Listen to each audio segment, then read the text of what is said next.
chiot, là, parce qu'au début, c'est plus difficile à apprendre le reste à un chiot. J'ai eu beaucoup de demandes à ce sujet-là. Alors là, bon, ici, j'ai pas un chiot malheureusement, mais on va utiliser encore Monsieur Bali.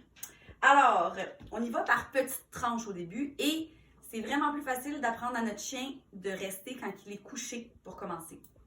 Donc, ici, Bali couché. Alors, ce que vous feriez avec votre chiot ou avec votre chien qui ne s'est pas encore resté, c'est qu'on commence avec des petites tranches. C'est-à-dire qu'on reste devant notre chien quand on lui demande de rester. Et on y va par tranche de 2 secondes. Alors, on dirait, Bali, reste. Yes! Good boy! Il est resté pendant 2 secondes. Bon, Bali s'est resté, mais là, on parle d'un chiot ici. C'est comme si on avait un chiot. Peanut! Oui. Alors, on recommence. Bali reste. Puis là, quand il est rendu bon, on pourrait reculer un peu. Mais vous, ça va prendre un petit moment avant que vous fassiez ça, par exemple. Yes! Peanut! Mais écoute, il fait, mon amour, oui!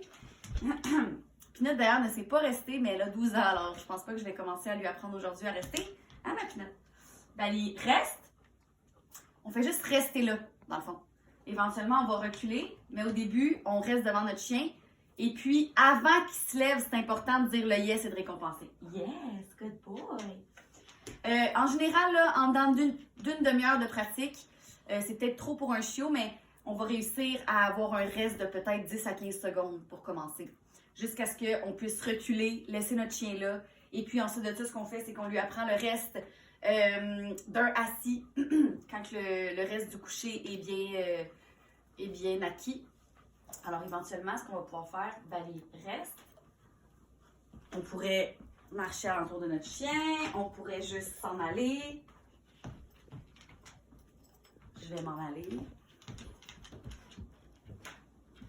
Revenir. Yes, good boy, mon amour. Oui, ça va chier, ça. Alors, si vous avez des questions sur le reste, comme je disais, petite séance au début. On commence avec 2 secondes. Ensuite, on augmente à 3 secondes, 4 secondes. Tout ça devant notre chiot. Éventuellement, quand vous voyez que votre chien est bon, puis vous pouvez le faire aussi dans un moment où votre chien est juste vraiment relax sur son coussin puis qu'il fait rien, tu sais. Comme ça, on met toutes les chances de notre côté. Et puis, éventuellement, on peut reculer un petit peu, on ravance, yes, gâterie. On recule un petit peu plus, on ravance, yes, gâterie. Donc, c'est important de faire des petites tranches, votre chien. Si c'est pas comment rester, c'est pas en claquant des doigts que ça se fait malheureusement. Donc, ayez de la patience, faites des petites tranches. Et puis, quand vous travaillez votre chiot, c'est des courtes séances. Vous pouvez faire ça 4 fois par jour, 3 minutes. Vous pouvez faire ça 4 fois par jour, 5 minutes. Mais faites pas une demi-heure ou 40 minutes de suite parce que c'est sûr qu'on va se ramasser, qu'on ne sera plus en réussite et votre chiot ne sera pas en réussite non plus. Alors voilà, si vous avez des questions, vous pouvez communiquer avec moi par Messenger ou par email. Alors, passez une excellente journée et bonne chance avec le reste.